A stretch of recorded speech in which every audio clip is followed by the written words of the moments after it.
Nous allons nous lever, si vous le voulez bien, pour la lecture de la parole de Dieu. Et nous lisons, je vais lire deux textes courts. Le premier, c'est dans le psaume 51, le psaume de David, au verset 9, qui dit « Purifie-moi avec l'hysope, et je serai pur. Lave-moi, et je serai plus blanc que la neige. Annonce-moi l'allégresse et la joie, et les eaux que tu as brisées se réjouiront. Détourne ton regard de mes péchés, efface toutes mes iniquités. Ô Dieu, crée en moi un cœur pur, renouvelle en moi un esprit bien disposé. Ne me rejette pas loin de ta face, ne me retire pas ton Esprit Saint, rends-moi la joie de ton salut et qu'un esprit de bonne volonté me soutienne. » Belle prière qu'on devrait tous faire, que l'esprit de bonne volonté nous soutienne. La marche chrétienne n'est pas facile. Je vais lire un autre texte dans l'Épître aux Hébreux, chapitre 12, le verset 1er.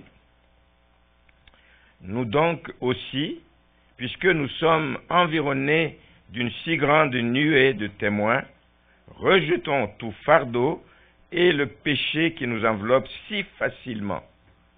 Courons avec persévérance dans la carrière qui nous est ouverte, ayant les regards sur Jésus, le chef et le consommateur de la foi, qui, en vue de la joie qui lui était réservée, a souffert la croix, méprisé l'ignominie et s'est assis à la droite du trône de Dieu. Amen. Je vais m'arrêter là.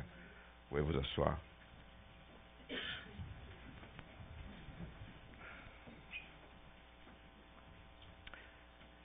Le sujet du péché qui nous enveloppe si facilement, c'est un sujet qu'on n'aime pas beaucoup aborder. Ça nous trouble, ça nous dérange, mais c'est une réalité. C'est une réalité qui nous affecte tous d'une façon ou d'une autre. C'est une réalité à laquelle nous devons faire face, jour après jour. Il y a un passage qui dit que le péché couche à ta porte. À peine tu sors, là, le péché couche à ta porte. Le péché nous guette, l'ennemi nous cherche par tous les moyens. Il veut nous faire tomber, il veut nous faire tomber dans le péché. Mais nous savons que nous avons un refuge, nous avons un recours qui est notre Dieu. Amen. Les derniers messages que j'ai apportés ici, c'était au mois de janvier, le 12, je crois, et le 19, pendant 2 semaines de suite, où j'ai commencé à parler d'une vie qui donne gloire à Dieu. Et vous comprenez qu'une vie qui donne gloire à Dieu, c'est une vie loin du péché. Loin du péché.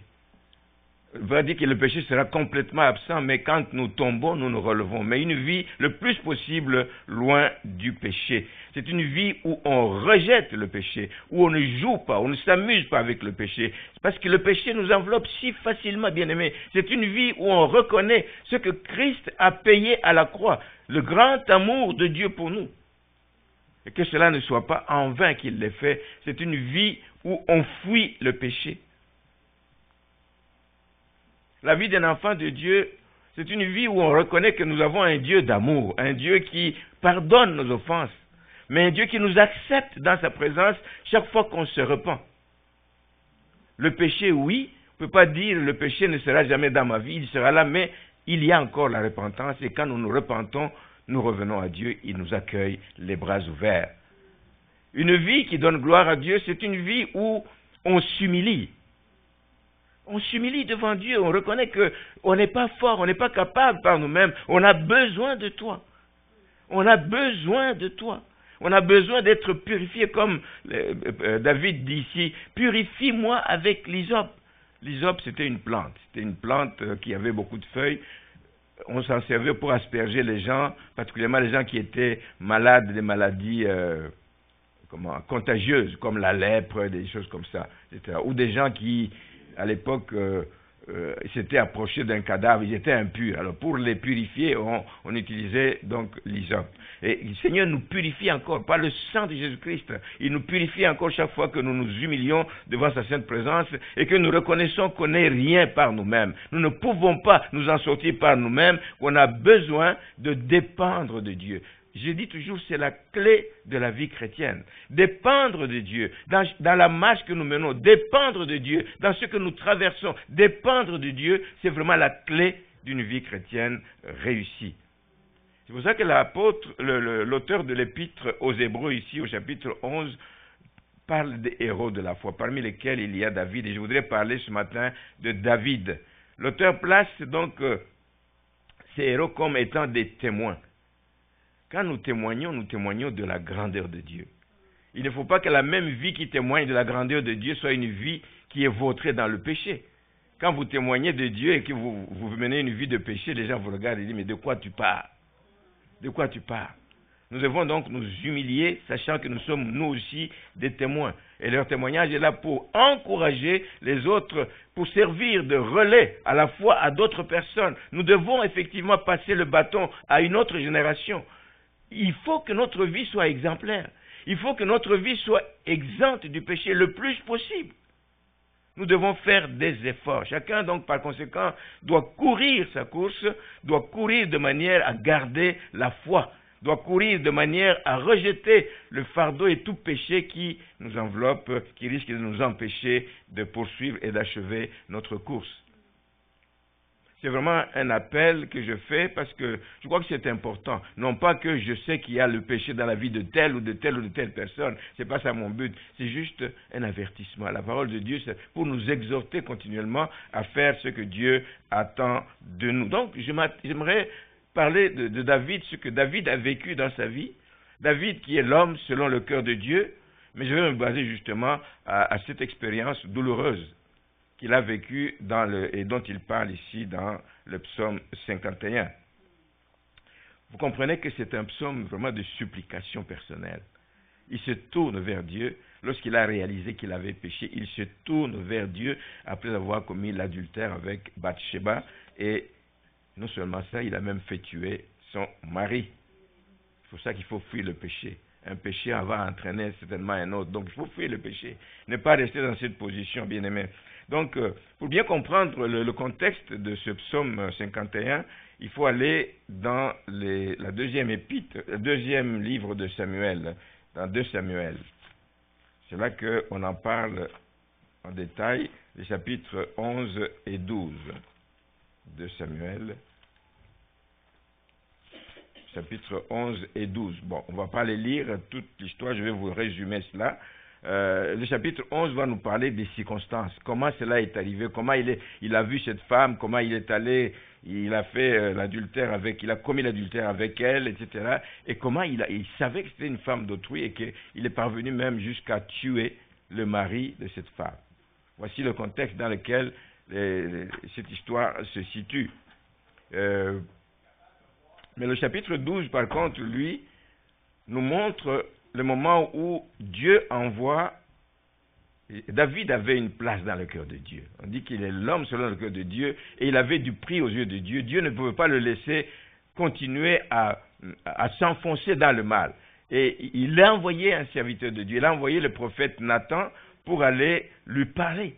Nathan se lève parce qu'il est envoyé par Dieu. Et je voudrais justement montrer que l'attitude que Nathan a eue en approchant David, il n'est pas allé là-bas pour le condamner et taper le marteau sur la tête de David. Il est allé méthodique. Ça nous montre la même manière dont Dieu traite ceux qui sont tombés dans le piège de l'ennemi. Dieu ne nous casse pas. C'est pas lui qui brise il y a un passage qui dit le roseau qui est cassé. C'est pas lui qui l'achève.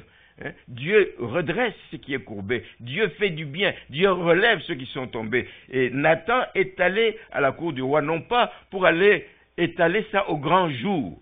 Dire à tous ceux qui ne savaient pas ce qui s'était passé, voici ce que votre roi a fait. Il est allé là-bas, pas pour faire du salissage. Il n'est pas allé là-bas pour faire de la médisance vis-à-vis de David. Non, il est allé avec des mots des mots que Dieu lui a mis à cœur, avec des mots que Dieu lui a mis à cœur, etc., pour que David puisse comprendre le mal dans lequel il est, comment il a fait mal au cœur de Dieu.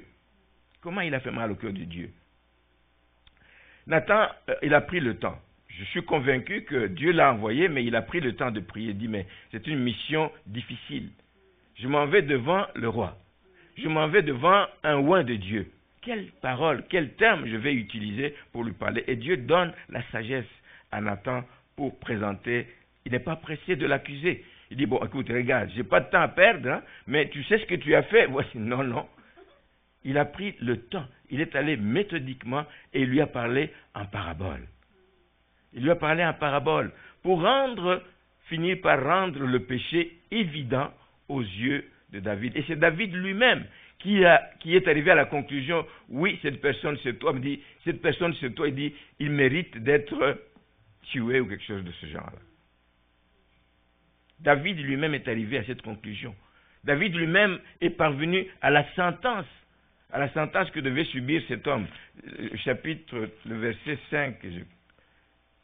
Oui, après avoir entendu donc l'histoire de cet homme voyageur qui arriva chez l'homme riche et qui n'a pas voulu toucher à ses brebis ou à ses bœufs, la colère de David, verset 5, s'enflamma violemment contre cet homme. Il ne savait pas que c'était lui.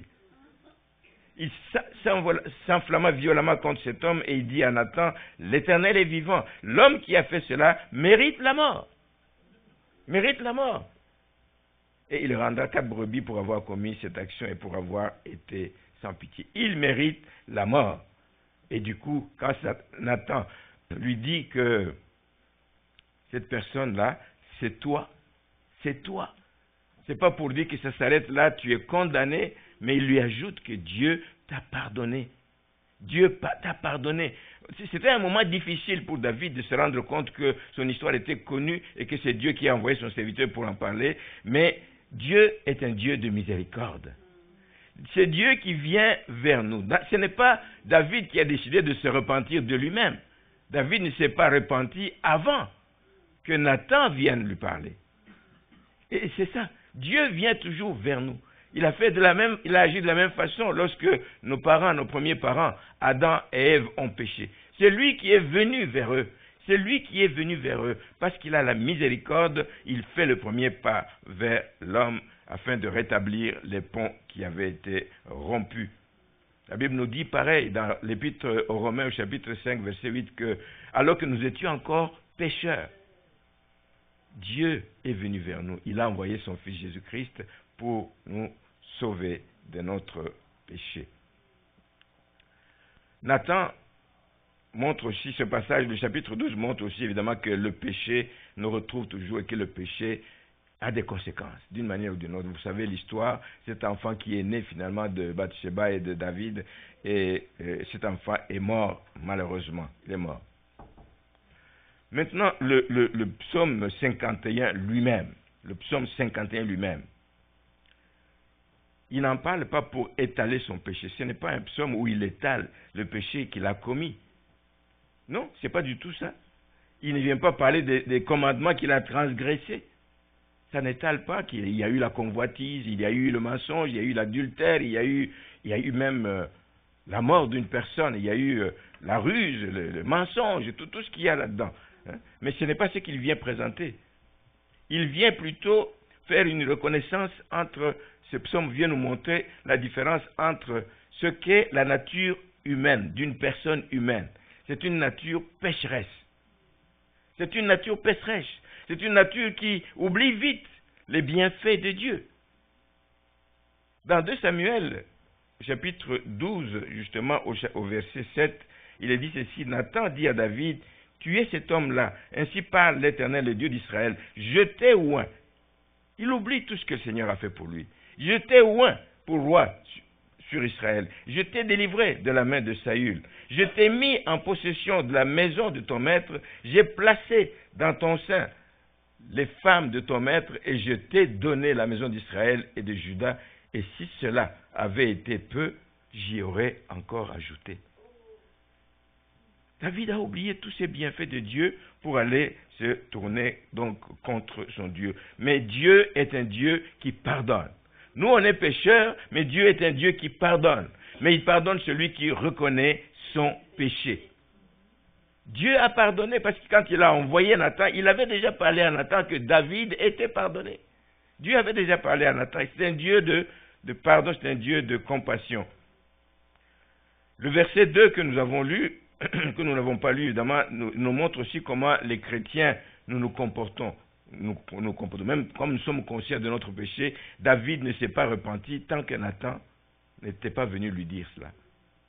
Des fois, on croit que personne ne sait, je garde ça pour moi, je cache, personne ne sait, c'est une affaire de moi et Dieu. Même avec Dieu, il faut aller vers Dieu. Dieu ne pardonne pas celui qui ne s'est pas repenti. Il faut aller vers Dieu pour reconnaître son péché. Le psaume ici a été écrit d'ailleurs après cette histoire avec Nathan. Ça a été écrit bien après. Mais dans ce cri de David que l'on voit dans le psaume 51, on voit un cri de cœur d'une personne. C'est le cri d'une personne qui souffre. C'est le cri d'une personne qui est broyée par la douleur d'avoir péché contre son Dieu. C'est le cri d'un cœur qui est broyé par le remords. Au verset 3, il est dit ceci: « Ô Dieu, aie pitié de moi dans ta bonté, selon ta grande miséricorde, efface mes transgressions. » Il est broyé par le poids de ce péché. Il réalise le mal qu'il a fait à un Dieu qu'il aime, à un Dieu qui a pourvu à tous ses besoins, à un Dieu qui l'a élevé, à un Dieu qui l'a gardé lorsqu'il était encore berger derrière les brebis, l'a protégé contre les loups et les lions. Il l'avait gardé, mais il est broyé par la douleur d'avoir péché. Le verset 4 nous montre qu'il est conscient qu'il a péché, qu'il est conscient de sa misère. Il dit: « Lave-moi complètement de mon iniquité et purifie-moi de mon péché. » Quand on est conscient qu'on a péché, quand on est conscient qu'on est dans le mal, on devient malheureux et on demande à Dieu de nous purifier. Le verset 7, il reconnaît, il va plus loin. Il reconnaît: « Voici, je suis né dans l'iniquité et ma mère m'a conçu dans le péché. » Ma mère m'a conçu dans le péché. C'est pour dire que le péché, ce n'est pas juste une folie passagère. Nous naissons avec des gènes du péché en nous. La Bible dit, c'est Dieu qui dit dans Genèse chapitre 8 que Dieu déclare que les pensées du cœur de l'homme sont mauvaises dès sa jeunesse. Dès sa jeunesse. On ne va pas à l'école pour apprendre à pécher. C'est dès sa jeunesse, dès l'enfance. Nous avons des gènes du mal. Le péché est donc lié aux dispositions naturelles que l'homme acquiert à sa naissance. C'est une réalité, on ne peut pas la nier. C'est pour ça qu'il y a quelqu'un qui a dit un jour que nous sommes nés tous, avec une belle image, nous sommes nés tous avec un sac d'ordures sur nous. Dès la naissance. Il y a un sac d'ordures sur nous. Il est vide au départ. Au moment où nous naissons, il est vide, mais il se remplit et il devient de plus en plus pesant au fur et à mesure que nous péchons. Mais Dieu est bon. Dieu est bon, c'est parce qu'il ne nous laisse pas crouler sur le poids de ce péché. Dieu est bon parce qu'il nous permet de le vider quand nous nous approchons de lui. Il permet de le vider quand nous venons au pied de la croix en confessant nos péchés et en nous repentant. On est avec ce sac, mais il se remplit au fur et à mesure. Et à un moment donné, il devient trop lourd à porter, on le sent.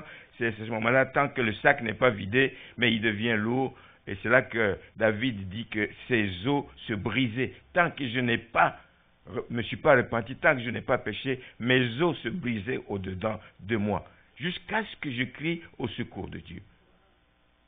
Ne restez pas longtemps dans le péché. Vous allez vous faire mal. Ne restez pas longtemps dans le péché. Le péché, vous tombez, vous allez à Dieu, vous vous relevez et vous continuez le chemin. Je reviens sur la partie que j'ai lue du psaume 51. J'ai lu à partir du verset 9, où on entend le cri de David. Le cri de David, c'est « Crée en moi un cœur pur ». Crée en moi un cœur pur, au verset 12. Renouvelle en moi un esprit bien disposé, ne me rejette pas loin de ta face, et ne me retire pas ton esprit. Rends-moi la joie de ton salut. Je voudrais m'attarder un petit peu sur ces 3 cris de David. Le premier, c'est « Crée en moi un cœur pur ».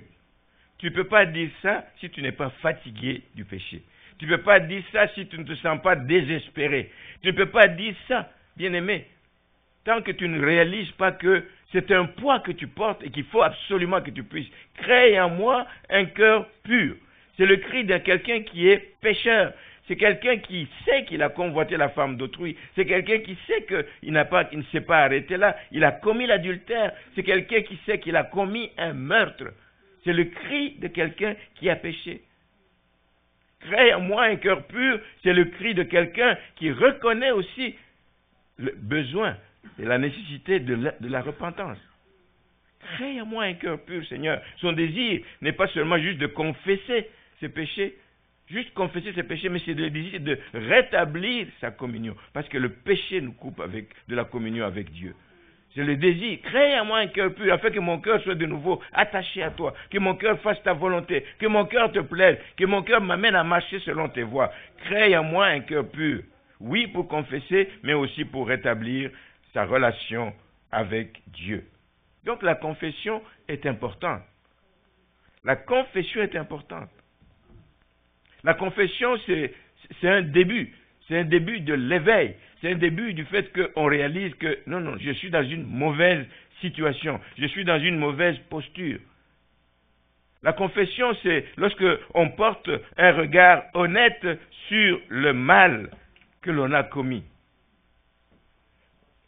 On jette un regard honnête sur le mal que l'on a commis. Le plus difficile n'est pas de confesser, mais le plus difficile est de se résoudre à changer. Je peux confesser et je retombe continuellement à la même faute, mais c'est de se résoudre à changer. Crée-moi un cœur pur, Seigneur, afin que je marche à nouveau selon tes voies. Crée-moi un cœur pur afin que je marche de manière à te plaire. Et c'est ça la repentance. La repentance, c'est pas juste confesser. La repentance, c'est oui, je confesse, mais je fais un demi-tour. Je m'arrête. Je ne vais pas continuer dans la même direction. Je fais un demi-tour et je passe à autre chose qui plaît Dieu. C'est pas juste de constater que la poubelle que l'on porte, le sac à ordures est plein, mais il faut la vider. Il faut vider cette poubelle. Il faut vider ce sac. C'est cela. Et décider de ne plus donc en rajouter. David demande donc un cœur pur. Parce que le cœur, c'est le moteur de tout, bien-aimé. C'est là que se prennent des décisions. Les bonnes comme les mauvaises. C'est prêt à partir du cœur. Oui, il y a la langue, etc. Mais la langue nous amène à sortir des choses qui n'honorent pas Dieu. Mais tant que ce que nous allons dire, ce que nous disons vient du fond de notre cœur, dans le fond, c'est ce qui sort de la bouche qui est conçue et qui est décidé à partir de notre cœur.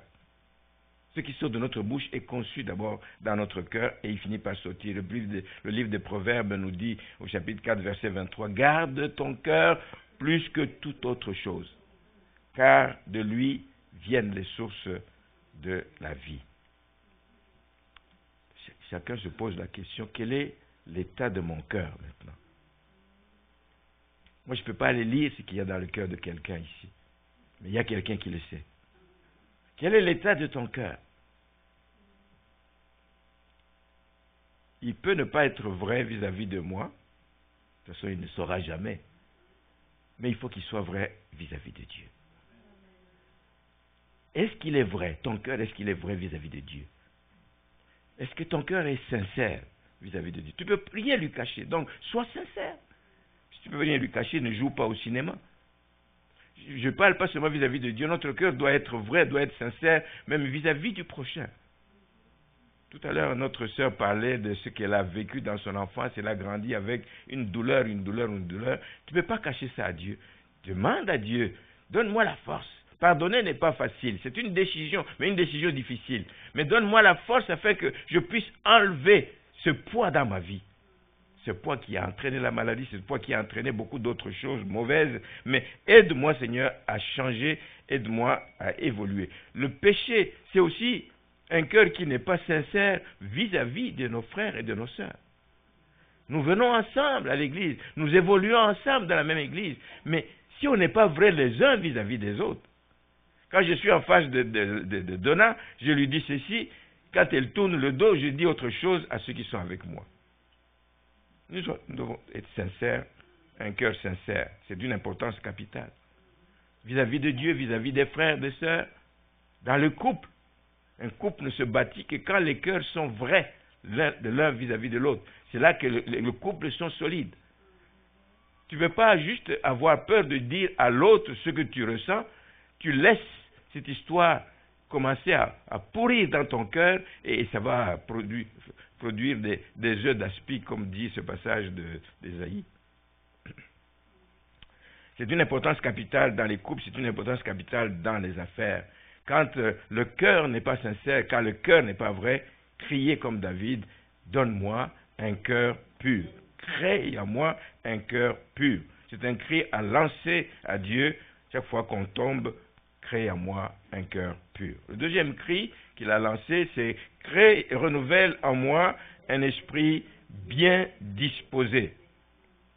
Oui, le cœur pur est bon pour prendre de bonnes décisions. Mais tu sais, des décisions, on en prend à la tonne. Hein. Chaque jour, on prend des décisions, mais quelques temps après, on s'aperçoit qu'on ne l'a pas fait parce que l'esprit n'est pas bien disposé. Nous prenons des décisions pour marcher selon les voies de Dieu, mais tant que l'esprit n'est pas bien disposé à plaire à Dieu, rien ne va se passer. Et c'est au moyen de notre esprit que nous communiquons et nous pouvons communier avec Dieu. Si notre esprit n'est pas bien disposé, c'est difficile de communier avec Dieu. C'est quand notre esprit est bien disposé que nous pouvons recevoir de Dieu par son Saint-Esprit, que nous pouvons recevoir de lui ce qu'il veut nous communiquer. Il faut que notre esprit soit bien disposé. Dieu veut te parler sur ta situation, mais ton esprit n'est pas bien disposé et il n'y a rien qui va se passer. Dieu te parle par la parole de Dieu. Quand ton esprit n'est pas bien disposé, rien ne va se passer. C'est laisser le Saint-Esprit parler à notre esprit, toucher notre esprit, ainsi par les conseils qu'il nous donne. Psaume 32, verset 8, je t'instruirai, je te conseillerai, à ce moment-là, ces conseils, les instructions qu'il nous donne et ces directives vont trouver une place de choix dans notre cœur, parce que l'esprit est bien disposé. David demande de renouveler en lui des bonnes dispositions pour désirer constamment la présence de Dieu, de bonnes dispositions pour avoir faim et soif de Dieu, de bonnes dispositions pour rechercher l'intimité avec Dieu. C'est ce qui nous manque souvent. Nous vivons toujours préoccupés par des choses à gauche, à droite, etc. Nous prenons très peu de temps pour chercher la face de Dieu. La face de Dieu, quand on la cherche, quand on s'approche de Dieu, quand on est en intimité avec lui, on cherche l'occasion de communiquer avec lui, qui nous communique les désirs de son cœur. Et là, on est sensible. Et là, on est prêt à obéir à sa douce voix qui nous avertit parfois des dangers auxquels nous pouvons faire face. L'esprit bien disposé. J'aimerais insister ici sur un point. Lorsque la tentation arrive, on parle de péché, mais le péché commence par la tentation. Lorsque la tentation arrive, dans le cas de David et dans nos cas habituellement, nous savons que ce que nous allons faire est mauvais. On n'est pas surpris en disant « Oh, je suis tombé dans le péché ». Non. La tentation arrive, on la voit venir, on sait que ce n'est pas bon, et nous sommes avertis que si nous le faisons, c'est une mauvaise chose. C'est une mauvaise chose aux yeux de Dieu. Mais quand on ne résiste pas à la tentation, c'est pour ça que la parole de Dieu nous dit dans Jacques, résistez à l'ennemi. Résistez à l'ennemi et il fuira. Soumettez-vous à Dieu, résistez à l'ennemi et il fuira loin de vous. Et ça prend des bonnes dispositions. David n'a pas résisté. David a eu le temps. Il a eu le temps d'arrêter de tomber. Le fait d'avoir vu cette femme à partir de sa fenêtre, de son balcon, ou je ne sais pas quoi, en train de prendre sa douche ou quoi, et il aurait pu dire, non, si je continue comme ça va m'amener loin. Non, il a continué, il n'a pas résisté. Il s'est laissé aller progressivement jusqu'au moment où il est tombé dans le péché. Donc, on n'est pas surpris qu'on a péché. Non, on sait qu'on est en train d'aller vers le péché. On ne résiste pas à la tentation. L'ennemi veut nous faire pécher, mais à nous de résister à la tentation en nous soumettant à Dieu. C'est pour ça que l'apôtre Paul, quand il s'adresse aux Galates, il dit, vous couriez si bien. Qu'est-ce qui vous a arrêté? Parce qu'il a constaté que quelque chose avait changé dans la vie de ces Galates. Il a bien commencé avec eux. Il a enseigné les principes de la parole de Dieu. Il leur a enseigné la vérité de Dieu, etc. Mais il a constaté que quelque chose avait changé. Quelque chose est venu les arrêter dans leur marche. Parce qu'ils n'avaient pas les bonnes dispositions qu'ils avaient au départ. Ils n'ont pas gardé ces bonnes dispositions qu'ils avaient au départ. Donc que le Seigneur nous aide. Que le Seigneur nous aide à toujours avoir de bonnes dispositions pour que le Seigneur puisse nous faire avancer dans ses voies. Alors, cela peut aussi nous arriver, aussi la question des bonnes dispositions, ce n'est pas seulement par rapport au péché ici, mais c'est par rapport aussi à l'attitude générale que nous avons vis-à-vis de l'Église. Nous devons avoir de bonnes dispositions quand nous venons à l'Église. Nous devons avoir de bonnes dispositions vis-à-vis du pasteur. Nous devons avoir de bonnes dispositions vis-à-vis de notre époux, de notre épouse, de mon frère, de ma soeur. Nous devons avoir de bonnes dispositions. Mais souvent, ces bonnes dispositions nous manquent pour des raisons diverses.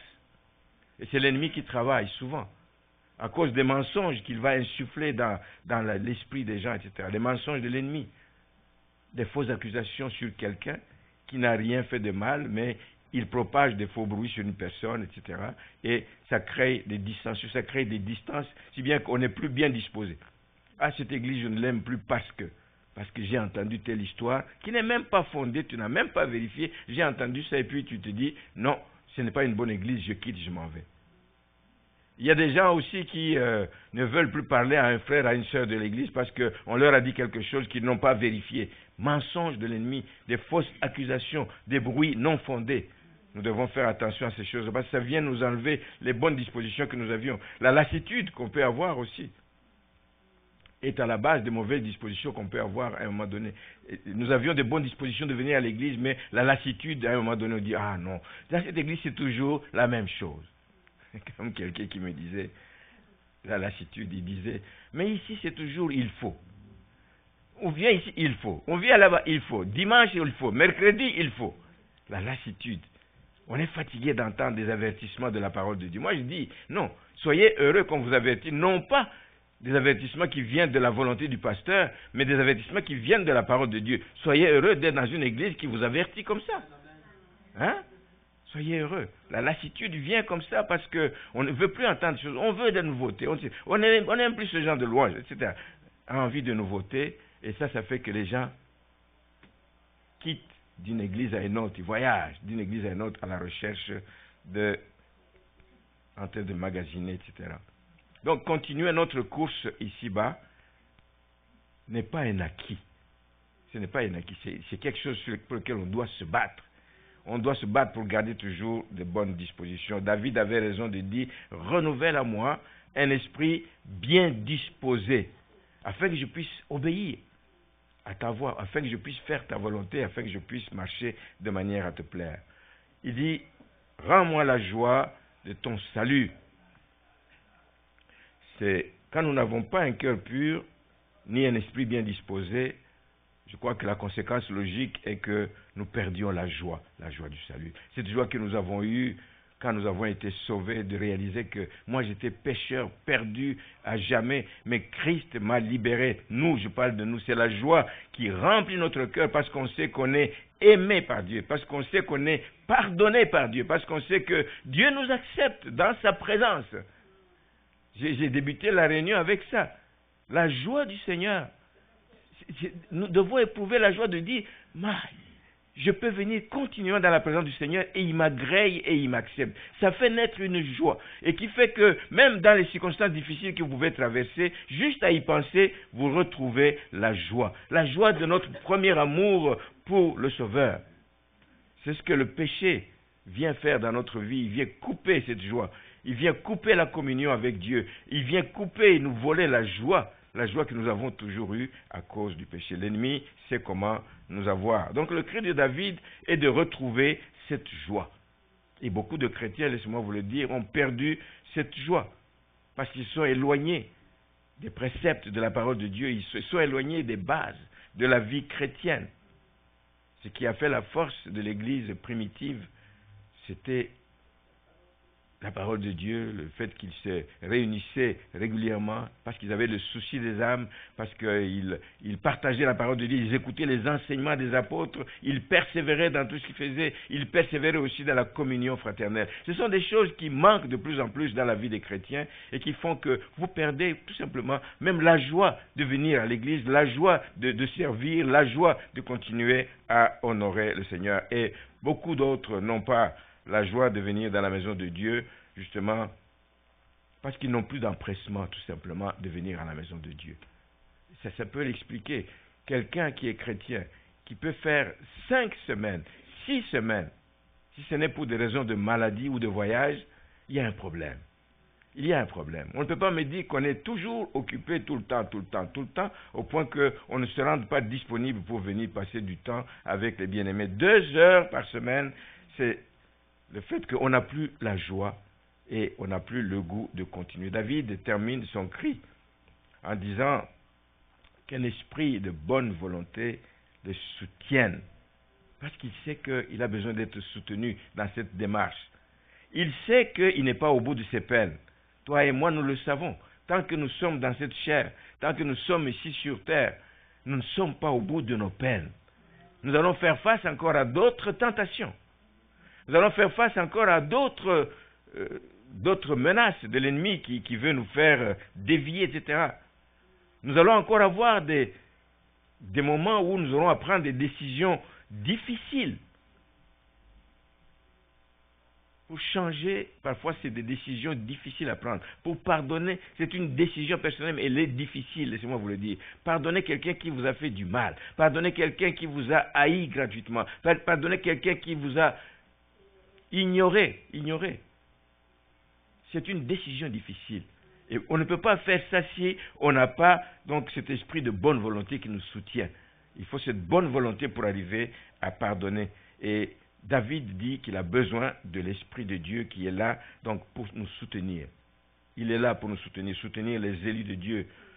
Soutenir les élus de Dieu à résister aussi contre les manœuvres de l'ennemi, à mener une vie de sanctification. Nous avons besoin d'être soutenus par l'Esprit de Dieu. Nous avons besoin de l'Esprit de Dieu pour mener une vie de consécration. Nous avons besoin de l'Esprit de Dieu, nous disons cette année, pour donner gloire à Dieu. Nous avons besoin de l'Esprit de Dieu pour donner gloire à Dieu. Parce que de nous-mêmes, on ne peut pas y arriver. On a besoin absolument du soutien de l'Esprit de Dieu.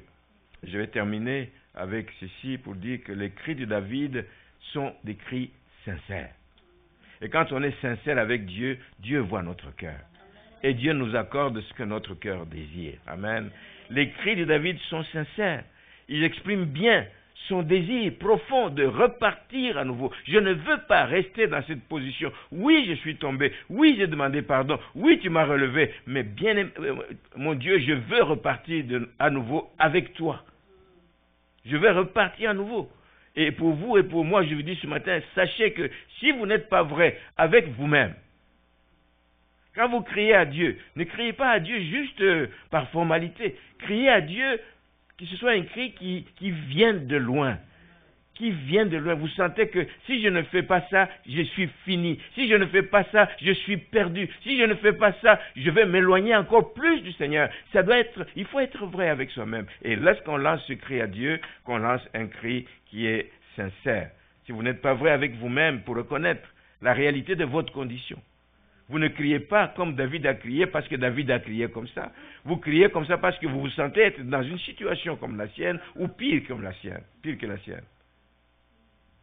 Un cri sincère que vous ne voulez pas continuer dans cette voie qui va vous nuire absolument dans votre vie chrétienne. Donc reconnaissez la réalité de votre condition. Réalité. Quel est l'état de mon cœur? Réalisez la réalité de votre condition et vous allez vous rendre compte que vous n'êtes pas prêt à vous laisser toucher par le Seigneur si vous demeurez dans cette condition. C'est seulement quand vous poussez un cri comme celui de David. Sinon, il vous sera difficile de mener une vie qui donne gloire à Dieu. Et lorsqu'on ne mène pas une vie qui ne donne pas gloire à Dieu, qui est perdant? C'est vous qui êtes perdant. Amen. C'est vous qui êtes perdant. Alors que nous sommes encore au début de l'année 2025. S'il y a des ajustements à apporter dans votre vie chrétienne, bien-aimé, il est encore temps. il est encore temps de demander au Seigneur, comme David, de créer en vous un cœur pur, de vous donner un esprit bien disposé. C'est la seule façon de pouvoir courir, continuer à courir jusqu'à ce que Christ reviendra. Courir avec persévérance, il faut avoir un esprit bien disposé. Il faut avoir un esprit bien disposé pour servir dans la maison du Seigneur et ne pas perdre le zèle de la maison du Seigneur. Servir dans la maison du Seigneur, ce n'est pas toujours facile. Ce n'est pas toujours facile. Pas seulement prêcher ici, même donner des enseignements aux enfants, ce n'est pas facile. Ça prend des efforts, ça prend de la consécration. Ça prend, vous mettiez du temps à côté parce que vous ne venez pas juste pour vous débarrasser d'une obligation, mais vous le faites en sachant que vous le faites pour Dieu. Pour que Dieu puisse toucher la vie de ses enfants et qu'un jour ils grandissent dans les voies de Dieu. Qu'il nous donne un esprit bien disposé, que nous puissions garder le zèle pour le service dans la maison de Dieu, que ce ne soit jamais un fardeau. Parce que quand ça commence à être un fardeau, vous ne le faites plus avec joie, vous ne le faites plus avec bon cœur et vous perdez tout le bénéfice que vous devriez avoir. Donc c'est vraiment de regarder, de s'assurer continuellement dans son cœur que est-ce que j'ai encore ce zèle pour la maison de Dieu? Est-ce que mon cœur est prêt encore à en donner davantage pour que Dieu puisse se réjouir? Et que le Seigneur nous rende toujours, évidemment, la joie du salut, celle de savoir que Dieu nous accepte continuellement dans sa présence. Mais quand j'y pense à ça, moi je me dis, Seigneur, quel bonheur de savoir que je peux venir dans ma faiblesse, dans mes manquements, je peux toujours revenir dans ta présence et tu vas m'accueillir. Et ça doit être ça, la préoccupation constante de chaque jour, demeurer dans la présence du Seigneur. Y revenir, même quand il y a des choses, des difficultés de parcours, de la vie, qui font qu'à un moment donné vous avez faibli, mais recherchez continuellement à revenir dans la présence du Seigneur. C'est là que vous trouvez la force. C'est là que vous trouvez la joie. Et c'est là que vous pouvez continuer le chemin. La joie du Seigneur que nous avons, c'est ça la force d'un enfant de Dieu. Amen. Que le Seigneur vous bénisse. Que le Seigneur vous bénisse. Et que le Seigneur vous accorde vraiment sa faveur. Alléluia.